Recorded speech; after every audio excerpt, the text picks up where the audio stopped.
Praise the lord. ఈ దినము దేవుని యొక్క వాగ్దానము నీ కోసం. ప్రకటన గ్రంథము 3వ అధ్యాయము 10వ వచనం.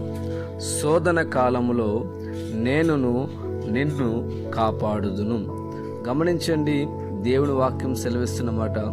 శోధన కాలంలో నేను నిన్ను కాపాడుతానని ప్రభు వాక్యం సెలవిస్తుంది. శోధన అనేక రకాలుగా మానవ జీవితంలో కలుగుతుంది. కొన్నిసార్లు మన జీవితం డబ్బు పరంగా శోధన కలగచ్చు, అందం పరంగా శోధన కలగచ్చు, ఆహారం పరంగా శోధన కలగచ్చు, పదవి పరంగా శోధన కలగచ్చు. వివిధ రకాల శోధనలు మానవ జీవితంలో ఏలుబడి చేస్తాయి. అయితే శోధన సహించేవాడు ధన్యుడు అని వాక్యం సెలవిస్తుంది. ఈరోజు ఏ రూపంలో శోధన మీదకి వస్తుంది, ఏ రకంగా శోధన మీదకి వస్తుంది?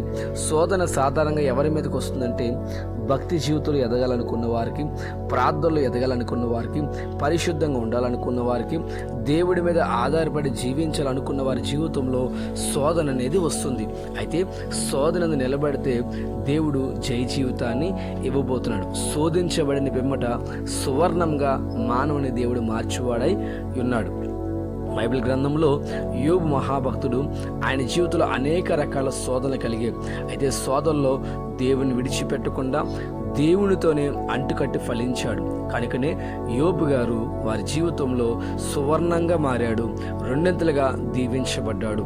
బైబిల్ గ్రంథంలో మహాభక్తులు వారి జీవితంలో శోధనలు నిలబడ్డారు, జయ జీవితాలు పొందగలిగారు. ఈరోజు నీకు ఏ రూపంలో శోధన వస్తుంది, ఏ రకంగా శోధన వస్తుందో ఆత్మ పరిశీలన చేసుకో. నీ శోధన కాలంలో దేవుడు నిన్ను కాపాడబోతున్నాడు.